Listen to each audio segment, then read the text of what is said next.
Welcome, Heather Marretta, to the Dish with Dina podcast. Thank you so much for taking time out of your day and spending it with me. Thank you so much for having me. I've actually really been looking forward to this since we set the date, so I'm super excited to have a chat with you today. I am super excited too. Let's share with the listeners a little bit about how we did come to learn about each other. I like to reminisce on like the origin story with my guests. So how did we come to meet each other?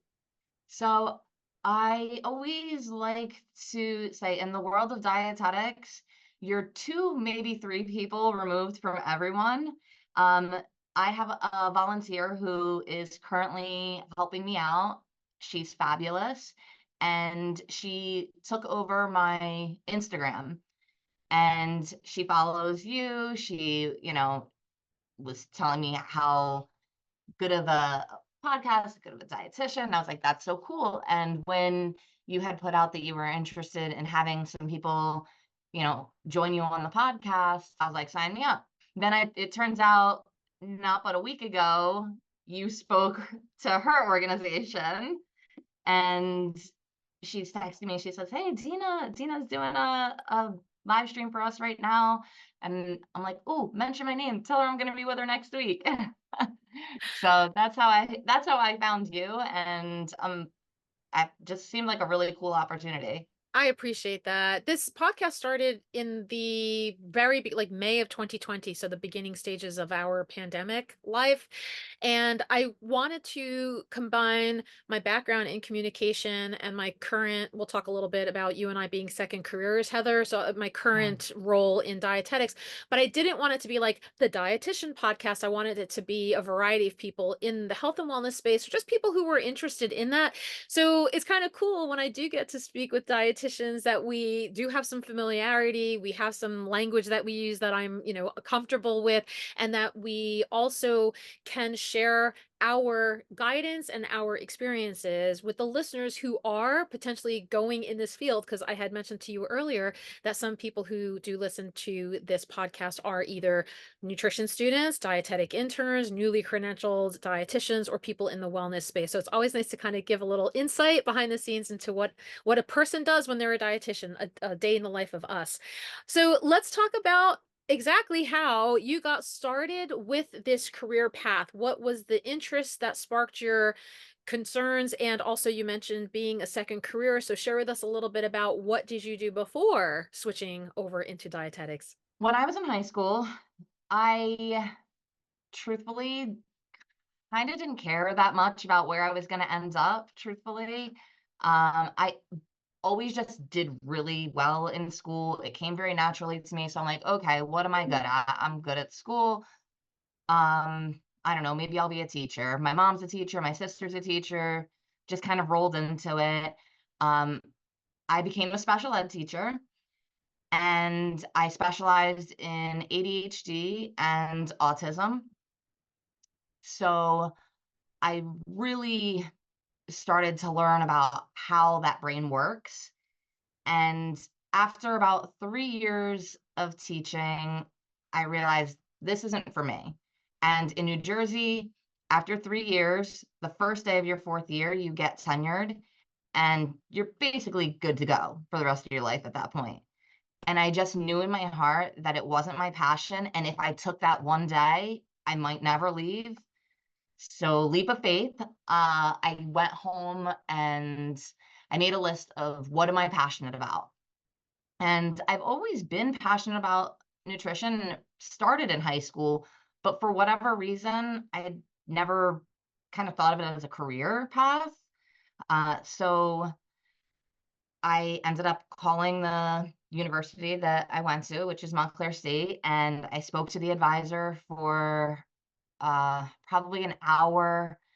She really filled me in on what the expectations would be and what the challenges might come at internship time because it is highly competitive. But to me, it seemed worth it. So I went for it and I got the second bachelor's in nutrition with Godspeed. I went about as fast as I could. And from there, I got my first job, which was outpatient peds, but it was in a pediatric subspecialty clinic.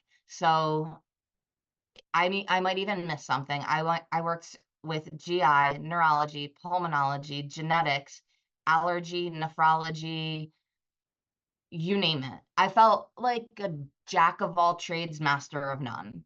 Any given day, I could be pulled in any direction. But I became very close with one of the neurologists who was very into nutrition in terms of brain health. And we really clicked. We worked really closely together. And when he went to his own practice, I ended up following him. And while it seems like more of a niche area, it is blowing up these days. The nutrition and brain health and just alternative ways outside of that medication to treat some of the things that these kids and then later on as adults deal with day to day. As I tend to do, for those of you who are watching me, for those of you who are listening, I say this all the time. I take copious notes. I'm writing down 6 million questions to follow Oh my up. God. And Heather, I'm going to try to But categorize after my if own you're watching, heart. if you're watching, I Notepads. just held up my notepad. That is hysterical. So I have so many things to ask about this because in the world of special education, right? So back when I was a kid, children with special education or special needs were isolated. They were pulled out and put into different classrooms. Now, over the course of decades that we start learning and understanding about integrating them and making sure that they are maybe they have a resource aid within the classroom, but we're trying not to separate them out and make them feel, in that isolated world. So that's number one, is that approach of making sure that anybody with that diagnosis or with that condition that is not feeling separated out. Number two, how far we've come from understanding neurodivergence as a whole to the point where maybe you agree with me on this, Heather. I feel like the neurodivergent are the majority. Like we are the global majority in the world of brain things. I don't think I know anybody who doesn't have some sort of cognitive situation or mental health issue that feels like we are on that spectrum somewhere. And number three, brain health and the connection with the brain gut discussion as well of how, digestion can cause brain fog or stress can cause metabolic issues or whatever the case may be. This whole bidirectionality that we're starting to really look into. So what you do and the amount of stuff that you have been exposed to in that field where you started like you said, it started almost like a niche, but it's really not because it's grown so big. It feels like you have a lot of insight into this. So is there a way for you to describe what even is a typical week in the life of you right now? Like what are the age ranges? How on the either ends of the spectrum are people and what some of those challenges may be? That might be a lot of questions in one shot to answer, so feel free to take them one at a time. No, that's why I have a notepad too. So I was like, oh, there's some trigger words here that I was like loving that you threw out. Um, you mentioned something about feeling like it is more widely accepted, knowing that there's so many more people that not only are dealing with these things, but are talking about them more. It's coming more to light. There's less of a stigma. It still exists, of course, but we're kind of chipping away at it. So just the fact that you use the word neurodivergent means like, okay, we are headed in the right direction because they do all present so differently depending. I mean, I see tons of kids with ADHD, and trust me, if they were all the same, that would make my job a whole lot easier. But they do all present differently. With that being said, there's trends among them. So when I was a special ed teacher, I taught in an inclusion setting. There were two teachers in the classroom, myself and what is considered a regular ed teacher, but I don't love that term because, like, what's regular? That sounds boring. But they teach, the other class that doesn't necessarily need those modifications. The goal is to not know the difference between who my students were and who the other students were. And so I think that's a big step forward. And it truly is a spectrum. Um, The brain gut link nowadays is huge. There's so much awesome research being done. So a big part of my job has become looking through all of these new researches, because any one of my patients can do a Google search. Any human being can do a Google search. They all do. But it is very difficult to navigate what's real, what's true, what's not, because for every article you read that says, don't do this, don't do that, you'll probably find two more that says, yes, do this, do that. So I spend a significant amount of time weeding through the latest research so that when I'm talking to my patients, I can present them with evidence-based, but also the most recent, because it's ever changing. When it comes to many of the recommendations with neurological dysfunction, a lot of it, the jury's still out. It's that more further research is still needed. But the preliminary studies are showing it is going in a certain direction. So I think you can't deny it. And the sooner we address it, the better off. Better off we are. And so my follow-up questions to these things are a few things. Number one, because obviously depending on the age of a child, I've often shared with the listeners and in my classes as well, when we define the pediatric population, especially on the growth charts, we are looking at somebody between the ages of 0 and 20. So this is like fresh out of the oven versus I'm about to graduate college. There's quite a span there.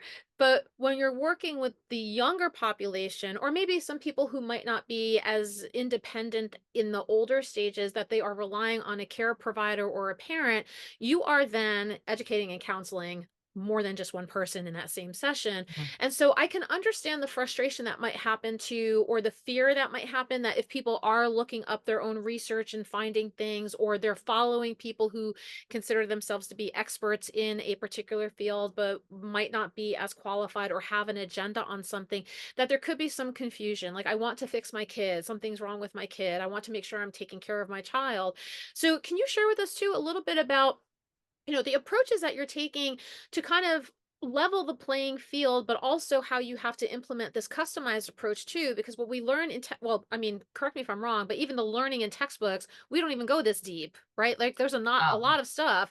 So you're kind of learning on the job in some cases, but then you're also having to cater for each individual person. As you said, they present with different characteristics and Mhm. capabilities. So what are some of the conversations you might have to have with everyone in the room at that point? So the first thing I do when I sit with a family during the first visit, depending on the age of the child, I don't even necessarily need them present, because it does give us a little bit of an opportunity to speak a little bit more candidly, because I don't want anything I say to resonate with them in the wrong way, because they're very malleable at, a young age. If they are of an age where, they can communicate with me as early on as possible, that's when I try to involve them in the conversation, because it does affect them. And if you know why you're expected to do something, you're much more likely to do it. Even for me, if someone at work tells me to do something, my immediate response is why? What do I have to do that? And it's going to be this, and with children, that's amplified. So I do see 0 to 20. Um, and then I do see older, but I'm a little bit more selective with a lot of my patients. I was telling you before, the apple does not tend to fall far. We don't know necessarily with things like ADHD what causes them. We know that it's likely a genetic disposition, but also an environmental trigger. So it's something that is often passed down, even if the parents don't know they have the diagnosis. And then too, when I meet with my patients, I have to make sure that everyone in the room is privy to any diagnosis that exists, because not all parents are comfortable sharing the diagnosis, depending on their child, their needs, their age, their ability to comprehend. So I always try to make sure that I'm very careful in the wording that I choose in that regard as well, because it does still have that stigma. And, you know, when it comes to being an expert in the field, like you said, it's so easy to just go on Google. But I mean, I've changed a tire. I'm certainly not an auto mechanic. And I think that's a lot of what happens is they had a certain experience, and unfortunately with nutrition, it's not a one size fits all. So while that may have worked for you, it's highly unlikely that it's going to work for every person that trickles down to. And that's what I worry about. And that's why when I heard about the podcast, I was like, yes, like let's do it. Let's share my information, because my reach is only so far. I have patients that say, can I share, this education with my therapist or whoever? I'm like, yes, share it with whoever you want. The more people they can reach, the better. I think that's what I love about what we do as well, especially if we as dietitians are willing to go down that path. If we don't just have like a handout, no offense to some dietitians, but you know who you are, right? Where you've been in the business for a little too long and you're like, just take this handout and call it a day. But for those of us who really do want to empower and advocate for the patients themselves and allow them to have the right questions. And so this also brings me to like the interdisciplinary approach as well. Who is on the team? Because I mean, we're talking about maybe pediatricians, but also social workers or behavioral therapists. Who might be part of the discussion in the more healthcare providers way? So it's always a neurologist. We have a team of APNs that are over the top fabulous as well. And then we have a speech pathologist that now works in our office as well. We utilize OT, ABA therapists I work very closely with as well. For anyone who doesn't know, that's an applied behavior therapist that are used for children diagnosed with autism.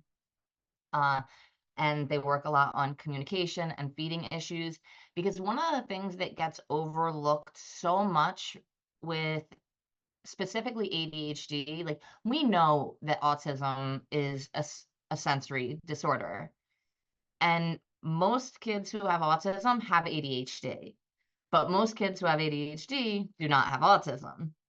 So with ADHD, there's a huge sensory component that exists, and it's not one that people are really talking about. So when I bring that to light, it's like, oh, that makes so much sense. That's why they're reacting this way towards certain foods. Because I will say, and I don't have, the statistics on this, but I'm confident I see some of the pickiest eaters in the world. Like your ARFIDs to the extreme. Heather, let's go back just so I want to clarify for any listeners who are not aware. APN, can you give me what the Oh, acronym stands for? it's an advanced nurse practitioner. Advanced nurse So practitioner. it's essentially a middle ground between a registered nurse and a doctor. They have a lot of the same rights as doctors. They can write prescriptions, see patients, but they have to be under a physician. Right. And then OT for occupational therapists. Yes, And explain a correct. little bit about what role they play as well. So they play a big role when it comes to sensory issues, fine and gross motor skills. And when we think of sensory issues, we think of all the senses. It could be sight, it could be taste, it could be hearing. Obviously, I focus heavily on the eating aspect of that. There's a lot in terms of ADHD and autism that we can do nutritionally to help treat these patients, because especially for kids, the younger they are, the less parents want to introduce medications. We try to hold off as long as we can. So we kind of treat with a food first approach, which, that's not me. That dates back to Hippocrates. That's let food be thy medicine. When you have a population that would benefit from specific nutrient needs, but also has a very selective palate, that's where the creativity really comes into play. I wanted to ask too, so again, to clarify what you were saying about the sensory issues, we're talking about aversions or taste, textures, but also distractions as well, that these are children that might not feel like they're comfortable sitting in one place for a long time. And this also could be in a more social setting, like if they're not eating at home, they might be eating at school during lunchtime or whatever. So there's a component of behavioral discussion about having some sort of structure around them and some timing, or allowing them to maybe engage in what some of those distractions might be. But then, like you said, if we have a very limited list of what they will or won't like I don't want green things this time, or I don't like mushy things this time, of allowing us to have that as like the go-to list of foods that are quote unquote acceptable for them, that still are nutrient dense and energy dense, so that they're not failing to develop and grow and thrive. Is that Yeah. correct? Yeah. And yeah, absolutely. You had so many nails on the head there. So when it comes to sensory, the lunchroom is the perfect example because it's loud.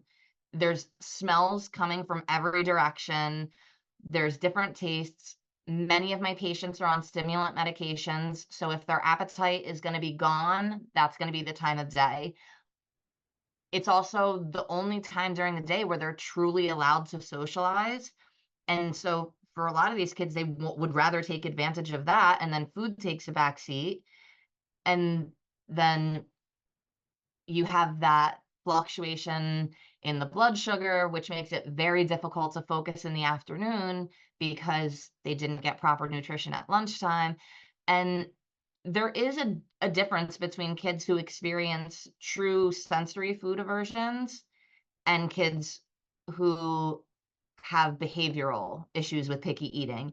And I treat them drastically differently. The way I treat a child with a behavior issue is usually much more aggressive in my recommendations than someone who's dealing with a sensory issue, because with the sensory aspect, there's a lot of food is a source of anxiety for them. And we take it for granted because we've been eating food forever, and we familiar with the different textures, and as you get older your palate matures typically. But for a lot of these kids, these new foods are very, very intimidating. So I use a lot of food chains, and I'll explain.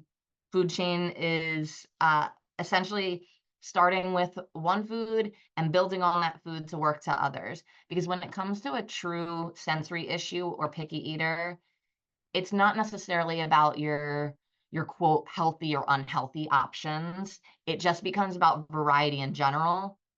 Then we worry about the nutrient density. So a good example of a food chain might be, starting with, okay, my kid, he'll eat a hot dog. Okay, so we'll go to hot dog, and then maybe we'll try a fried bologna, and then a plain bologna, and then a deli ham, and then maybe a turkey, and kind of work our way. I said that very quickly. That usually happens over the course of a year.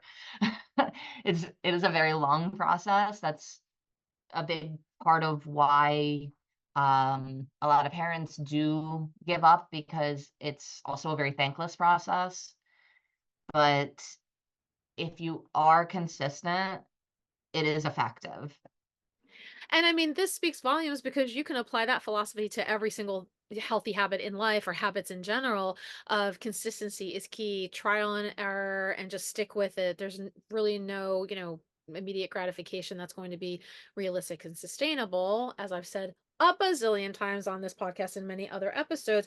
And so herein lies the issue about, once they leave your office and they go home with kind of like their instructions of how to approach that. And I don't know what your thoughts are on like the division of responsibility. We've talked a little bit about that too. Just like, you're a parent, your job is just to bring the food in and maybe set up, certain times of the day where this is when we eat and here is what is provided for you. And then the child will experiment or spit things out or whatever. But it can be very frustrating, as I can imagine, that if they are attempting these things at home and it is not well received by the child, then it's like, forget it. I'm just going to give them a bowl of ice cream, which is kind of like my Mm. go-to example with stuff like that. And we really want to encourage people not to do that or to give into, I don't want to say like manipulative behaviors, but like what is the issue there of how a parent can or a care provider can feel comfortable of like, I'm not harming my child, they're not going to starve, and we can try this again later or many other times. Yeah, so that's a really good question. If it's more of a behavioral issue, their pickiness, where it's essentially, I've said so long that I'm not going to eat this because I know I'll ultimately get what I want, so I'm just gonna wait it out. Then the division of responsibility comes into play. I say your job is to provide a healthy meal. They'll decide or if they'll eat it and how much. If you do provide an alternative, because a lot of parents are not comfortable with not having their kid eat, I just say make sure that that alternative is boring as anything, like plain Cheerios. Because if it's more enticing, of course they're going to hold out. Now, when it comes to the sensory aspect and ADHD, uh, ADHDers do not respond to reward systems the same way as a non-HD ADHD brain. They don't typically work unless it's a very instant gratification.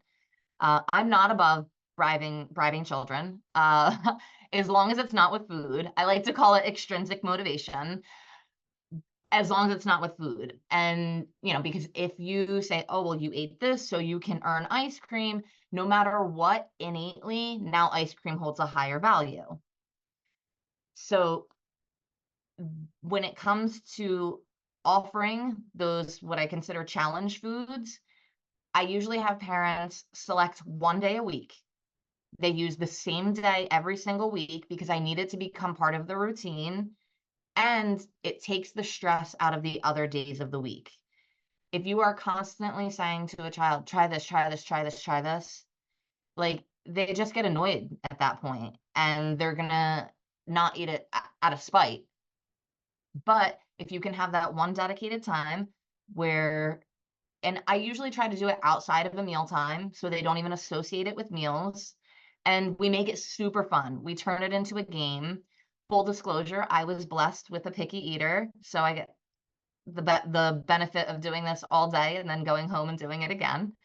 And, we set up little games. We'll pick a food that is similar to something that they already like. So, for example, if I have a kid that eats only French fries, which I do, then we may go to like a sweet potato fry. It looks the same, kind of smells the same, but the taste is going to be a little bit different. I only try to manipulate one sensory aspect at a time. And I have the parents, they'll try it together. You know, the caregiver will try it and then they give it a score. They use whatever rating system they want. If it's a small child, it may be thumbs up or thumbs down. I have one patient who's super into movies. He uses a Rotten Tomatoes score, and it makes it fun for them, but then they're not off the hook. If they do try it, they have to then explain why they gave that rating, because that's what helps provide direction to me and to the family of, okay, where do we go next from here? If you're telling me you don't like the smell of broccoli, I'm not going to go for cauliflower next. We're gonna take a left turn. If you're telling, if it's something where we need a similar food, and it's a color or something like that, it just helps us dictate which way we can go, because they tend to be very shape loyal, like with pastas, very brand loyal. Like they eat chicken nuggets, but they eat this chicken nugget. So even something as small as he'll only have Wendy's chicken nuggets. All right, well, we're going to start baking them at home. And while that seems like a small change, my goal for parents is to be able to leave the house without a duffel bag full of snacks. That is a good goal to have because that can, I mean, obviously that can be very overwhelming in that sense of like what's going to happen today. And so my question follow up on that, especially if you are trying something, documenting it, and then they're providing you with feedback, is how many sessions are they coming to? Because it could take a year, like you just said. Are they coming every single week, every other week, once a month? What are the kind of patterns of how you ask them to see you? I'm very accessible to my patients. So and it depends on the severity. I have some patients that need to see me every 2 to 3 weeks. I have other patients that I've been seeing for a long time that have been making great progress, and now we check in maybe every 3, 4 months, quarterly. It really depends on where they are at in their own journey, and, being a mom who works full time, I really try to work with scheduling as much as possible too, because it is an added stress, when you have a long list of appointments that you need to get to. So, if, a telehealth or something, it makes their lives easier. I really try to be as flexible as I can in that regard, but it's really dependent on the severity of the situation. And that leads me to my follow-up question, logistics and administratively, that, you just mentioned all of these people in that interdisciplinary team Mhm. that a patient and their care provider, their parent, they might have to be taking time off of work or school, or different parts of their week could be interrupted in some way because now they're doing a challenge of some sort or trying an error. So are things like this covered by insurance? And if so, do you have to document things like that, or are you doing self-pay? Talk a little bit about like the actual procedure of the claims and the billing part of that too.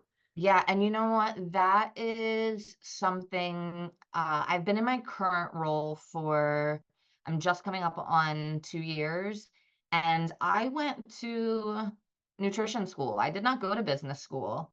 So, uh, I know. Isn't that but fun when you have to do all the yes, so administrative? when I entered the private practice realm, there was a very steep learning curve. I spent a lot of time with my billing department figuring out, what codes do certain insurance companies accept. Insurance doesn't necessarily pay out that well for dietitians.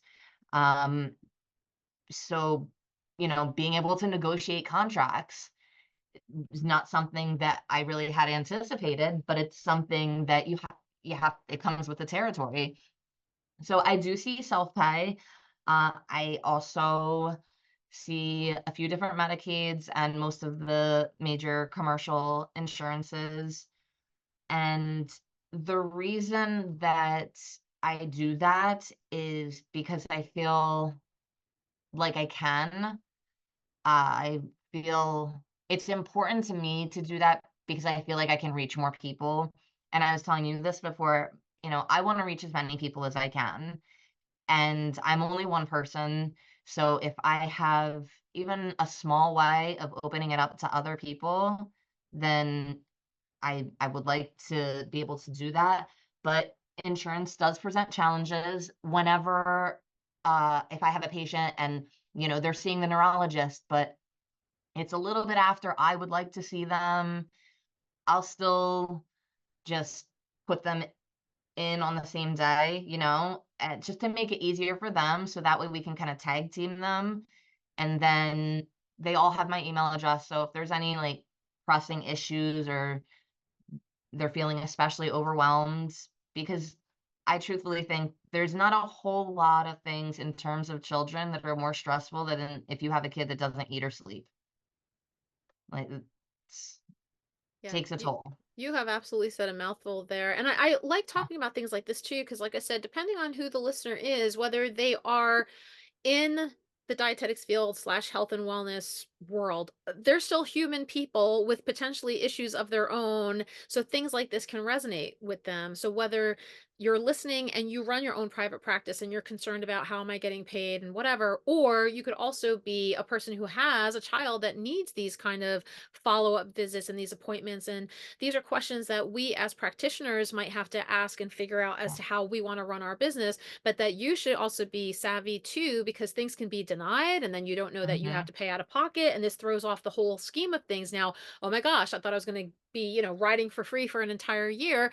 Nope, it's Yeah. only 3 visits and everything else comes out of your pocket. So it's really important to understand, especially, hashtag US healthcare. It's supposed to, it's really helpful to know what you're getting into, both on the provider's end of things and on the patient's end of things. The more we understand the Yeah. language and what the questions to ask, the better prepared we are to enter into that relationship of healthcare provider and patient. So thank you for sharing that insight as well, Heather. I appreciate that. Let's talk a little bit about, so you mentioned medication. I'm not sure how deep I want to go into this discussion because I am a very big advocate of, you need to take things, obviously, right? But in the case of some neurological issues, or in the case of ADHD, depending on the severity of it, there's a lot of tricky dosing things that there might be trial and error. And as the patient gets older, they might be adjusting things. And then there could also be side effects that are not great in that Yeah. realm. So it's not, and again, for the person listening, it's not something that we can say, eat this and you'll prevent these conditions from happening. Right. So what is the role that we play with integrating food, not just for the part what you were mentioning about satisfying a potential selective eater, but the role that it plays to help nourishing that brain or brain gut connection? And then is there a time where a patient might come off of medicine because they're able to control things? And I'm thinking, of course, in my head, I'm thinking of like diabetes. Okay, type 2 is different than type 1. Like, you're never coming off medicine if you're on type 1. There's just no way that that can happen because you will die. But if you have high cholesterol, you might be able to modify some habits, and maybe with your doctor's discussion you can come off of meds. So what are some of the things that you see on your end as far as how that relates, maybe even in interactions as well, of what you have to take into account? So, one of the really cool things about the neurologist that I work most closely with, he runs some very, very cool blood work. We do everything from an omega panel, we test ferritin stores, we always do vitamin D, we always do a celiac panel because of the link between the gut microbiome and brain health. And essentially, I use those as my guide. So in the beginning, especially because I see so many selective eaters, we often will supplement while we work on diet. So we're gonna fill in the gaps for now, and then you're gonna work closely with me to figure out now how can we incorporate the foods that you need so that when we retest this blood in 6 months, we can hopefully start coming off of some of these supplements. So that's a big part of what our conversation is. Yeah, medications, we try to, unless the parent requests it, hold off for as long as we can. I, like you, definitely feel like there's a place for medication because when you think about it, with any other condition, from asthma to cancer to you name it, the best approach is lifestyle modifications and a combination of the right medications. And so a lot of the cognitive dysfunctions fall into that same category. It really becomes a combination. Eliminating refined sugars from your diet is not going to cure ADHD. Do people with ADHD respond to it much differently? They do. So will limiting it help control some of those things? Probably. But like I said, it's not going to be a cure. It's always going to be a combination, and it depends on the level of severity. Younger kids can often get away without doing medication, but as you get older, you get into those high school, college, the expectations are much, much greater. Sometimes they do need that extra support. And when I do have someone who's on the fence about that, I usually explain it in the way that I used to explain it to my special ed students. If someone has poor vision and needs glasses, who am I to say you can't wear glasses? You didn't ask to have poor vision. The problem with ADHD is that you can't see it. So a lot of times it presents as laziness or defiance, when in reality, these people's brains and bodies are constantly at war with themselves. But since you can't see it to the general population, it makes it less real. Yeah. So that's where I think a lot of education and more of this that's coming to light is kind of opening people's eyes about that. I appreciate that. Uh, I know I've been on and off some meds, and sometimes there's some side effects that I don't love, but I also recognize that medicine, in the case of any mental health issues that I'm trying to manage, is only going to go so far if I'm not also maintaining my own self-care and then seeing a therapist too. I'm a huge fan of therapists. Like Oh, I yeah. I don't think I can medicate solo without being able to see some people and having that discussion. So that's again, that whole ties in with the interdisciplinary approach, and people are on your team to support yourself should you be able to have the time and money to be able to do that. So Heather, let's talk a little bit too. You mentioned earlier about, oh, I can't even remember what the conversation was that we had earlier, but it just reminded me of like maybe hot topics. Oh, we were talking about like destigmatizing some things too. So, do you notice anything currently that seems to come up a lot? In my brain, I'm thinking the discussion around dairy and gluten, that tends Mm. to make me feel a little concerned. But do you have anything either positive or negative that it's really interesting that you want to talk about, you see things coming to light, or you want to maybe debunk anything while we're on this discussion? So I would love to debunk the fact that gluten is the devil. This is why we test all of our patients for celiac, because in terms of nutrition, my philosophy is much more on the what can we add versus what can we take away to improve things. So if I have a patient with an already very restricted diet, and now I'm telling you, you can't have dairy or gluten, and it goes back to, and this has all been burned in our brains. Moderation is key. Too much of anything is no good. Although, is there such? I don't know, maybe not broccoli. But like for the most part, I can attest, and I you have can shared this OD on story. broccoli.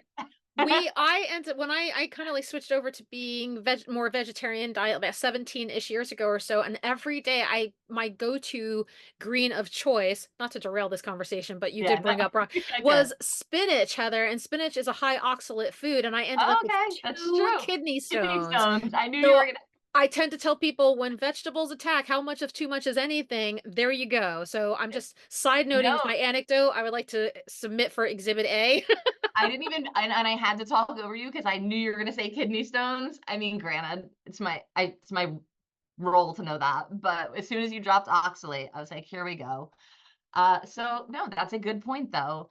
But too much of anything is typically not going to be good.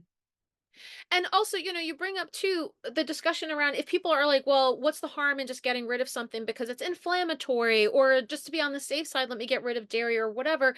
Therein lies what you just mentioned. Okay, so now you've just taken away a whole food group or a particular bunch of ingredients. How are you making up for that in calorie and nutrition? And most like general population do not know what they're missing out on as far as the nutritional density of those food items. So that can be really tricky too, to kind of talk somebody into or out of Yeah. what they feel is so deeply ingrained in their belief, because again, they're dealing with a different person that they're in charge of, and they might be afraid to make a mistake. And I mean, can we talk about this a little bit too with the hierarchy of things, of like, why won't you trust a dietitian? We are here to tell you. Granted, I don't want you to feel like I can guarantee anything, but I'm telling you the research doesn't show this, or Mm. it feels like it's disproven. What are your thoughts on that? Yeah, so a couple of things. If someone tells me I want to try this approach, I want to go gluten free, if they truly want to do it and they want to give it a shot, I'm at least going to teach them how to do it in the best way possible. So sticking with your things that are naturally gluten free, because when you go for like your gluten free bagels and breads and things like that, when you take something out of a food, you have to replace it with something. So a lot of times it gets replaced with fat and or sugar. So while gluten free is right now very trendy, as being healthier, if your body processes gluten just fine, chances are you're taking in extra sugar and fat that you otherwise wouldn't and missing out on some pretty decent sources of fiber. On the other hand, if there's someone who tells me, I removed gluten 6 months ago and I feel like $1,000,000, never tested positive for celiac, who am I to say you're wrong, start eating gluten? If you're comfortable with it and you feel like it's making you feel better, medicine it's not perfect. So, it continue on that journey. And if you decide you want to reintroduce it down the road, you can, but I do try to make sure that if they are going to do that approach, they're doing it in a way that makes sense and they're avoiding a lot of those artificial ingredients and the fillers. And the other topic that I think I get the most of outside of the gluten and the dairy is probiotics. Yeah, probiotics are a very, very hot topic right now. Unfortunately, there's not enough research for me to say, run out and get those probiotics. And if you've ever, as a listener, been down the vitamin aisle, you could be there for the next 2 years of your life just trying to navigate everything. And it's a scary world because it's not regulated by the FDA. And some of these companies, they pop up and 6 months later they're gone. So it's unclear if you're even getting what they say. No, you are absolutely right. This is one of the things that tends to come up. Even I don't work with your population, but just general discussions because you're right. Should I take probiotics? I'm like, well, what is it that you're eating? You're probably fine. And then the whole discussion about you don't even know what kind of strains of bacteria are in your gut that you need to populate or that you need to support. So things off the shelf, they're not refrigerated. Who knows Right. who's Yes. regulating any of these things? I mean, by the time you take it, it could just be a big fat waste of money. And that's exactly it, right? There's a direct line to something, but not a direct Mhm. line to all the things. And I think that's where a lot of the Yeah. general population think like, well, just like with my spinach discussion, if one is good, then more is better. If this treats me for cardio stuff, then maybe it's also good for my gut or whatever. And sometimes Mhm. that's not necessarily the thing. So you really have to be um asking the right people, knowing what it is that you are purchasing, especially with these like unregulated type of Oh, yeah. supplements, and just be conscientious of what is the outcome that you're looking to receive. So thank you for that whole conversation. Heather, let's talk a little bit about you. Like, we're healthcare providers. How do we live and lead by example? What is a current week in the life of you, and how do you manage all the things that you do? And I also want you to talk about too, like what might some of your non-negotiables might be in order to maintain who you are and take care of your own health and well-being. So right now, my non-negotiable is time with my girls. I have a 2-year-old and an almost 5-year-old. They are the light of my life. I never wanted children, and then one day I had a child, and the rest is history. The first one was for me, the second one was for her. So being able to have the flexibility, and my job is very good about that, give me the flexibility, like if my kid is sick, being able to be there for them, because in this country, 50 years ago, our work dynamic was the same as it is now, but our home life dynamic was drastically different. Fast forward to 2024, our work dynamic is, if anything, more demanding, except the home life dynamic is drastically different. There's no more stay-at-home moms for the most part. So it's nice being able to have that flexibility. I love to be active. I like to work out. I am currently in a mild state of depression because I did break my wrist. So I have not been able to work out as much as I would like because what am I, 8 years old? I'm like breaking my wrist. Who does that? But so that's been tough. I love to cook.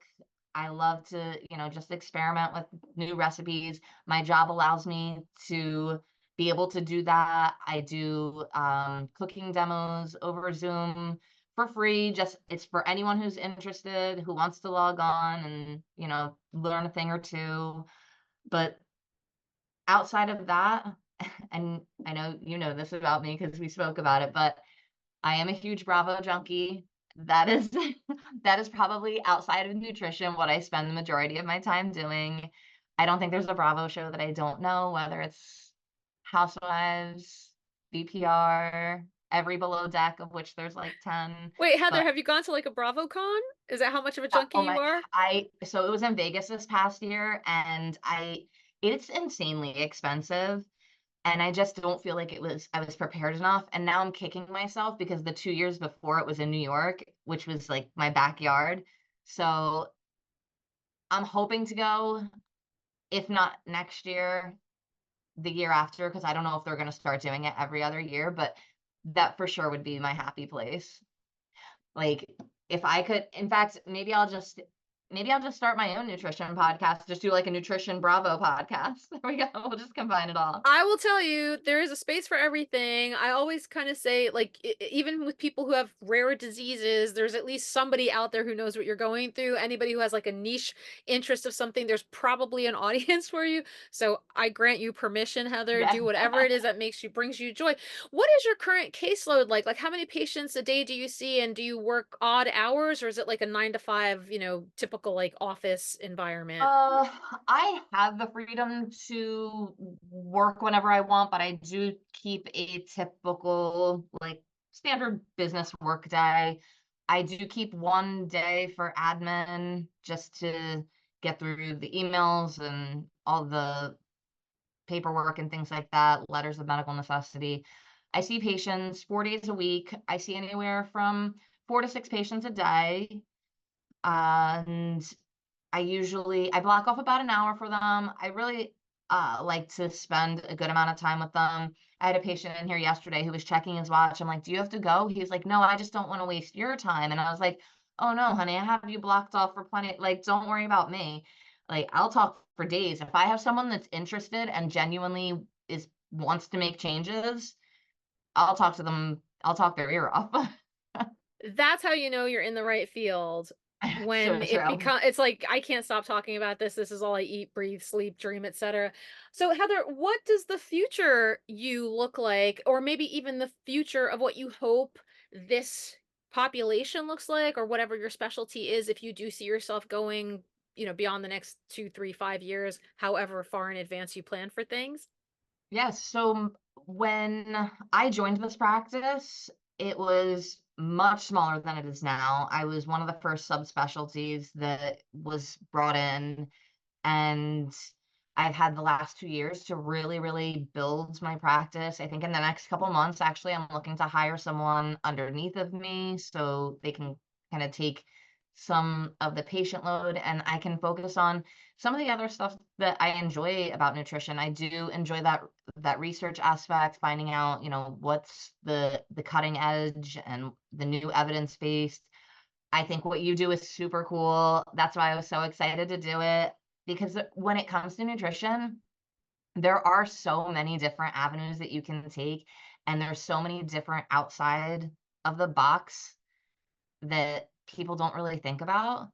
And, kudos to you because you were doing this back in 2020. So I feel like that was really, on the beginning of when podcasts and things like that started to blow up.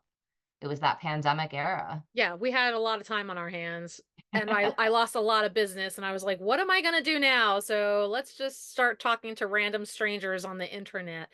I so enjoyed this conversation. I feel like we covered quite a lot of things, but is there anything that we didn't touch upon, or that I didn't get to think of asking you, that you would like to share with our listeners before we officially start wrapping up? Really, there's no one size fits all for nutrition. Don't feel like you have to overhaul your entire life. Start with what is most realistic for you and your family dynamic, and then just chip away at the rest. Every day is not going to be perfect. There's no sense in beating yourself up about, having a rough day or, maybe you didn't feel like you performed as well as you should have. You have no control over that. but you do have control over what happens going forward. And for my ADHD and my autism people out there, you're not alone. A lot of people who are dealing with food issues feel very isolated because they're not the ones out there posting about it on Instagram or bragging about, my kid ate ribs and look at him go. They're just not the ones bragging about it. So if you do feel like sensory issues and food issues are things that you're struggling with, know that you're not alone. And there is a lot of support out there. And I encourage people to like join the Facebook groups. There's some really great Instagrams out there that provide a lot of good information and just real life experience. Like we were saying before, that sense of community, right? Knowing Yeah. that you have some like-mindedness and people that are going through the same kind of experiences, or at least things can resonate and relate, that they have an understanding of what you might be going through. That's so, so important. Thank you, Heather. All right, my final question of my podcast is always my little two-parter, pun intended question, which is, what is on your plate today, Heather? We are talking about, as soon as we wrap up, what is on your plate as in the next thing that you are doing or working on, and then what is on your plate as in what is the next meal that you will be eating. So what is on my plate professionally? I'm really trying to promote a healthier office environment. So I'm going to start running some contests, for lack of a better word, just to motivate people. Like probably going to use my Instagram, have them give them a recipe and turn this into whatever you want, or here's an ingredient, show me what you can do with it, type of thing. Or let's all like go for a walk during lunch, or at the very least step away from your desk. Just trying to have that work life balance that I feel like is so important. So that's one of the things I want to focus on work wise in the next com- like coming months. And literally what will be on my plate, I'm actually a huge breakfast for dinner gal. So tonight I think we're just gonna do probably some cheesy eggs, some hash brown. This one's gonna cause some controversy. I'm gonna make pork roll. You might know it as Taylor ham if you're from New Jersey. If you're not from New Jersey, you may not know what it is at all. And then, we'll throw probably some broccoli or whatever vegetable my girls are in the mood for that night, because while my daughter is picky, she's a vegetable lover. So I have that going for me. Ah, that is so fun. That's so funny about the Taylor roll, the Taylor ham and pork roll. That brings me back to way, way back in the day. I think that's a very North versus South Yes. New Jersey thing, because Yeah. people closer to Philly would call it one thing and people closer to the like the north part Yeah. would call it another thing. I think breakfast for dinner is fantastic, so I'm very excited about your meal coming up. Heather, it's been a real pleasure getting to know you a little bit better and making a new friend in the industry as well. And props to your intern over at Montclair State for putting us in touch with each other. This has been so Yeah. insightful and informative, and I really can't thank you enough for everything that you shared on here today. Again, it was such a good experience. I had a lot of fun.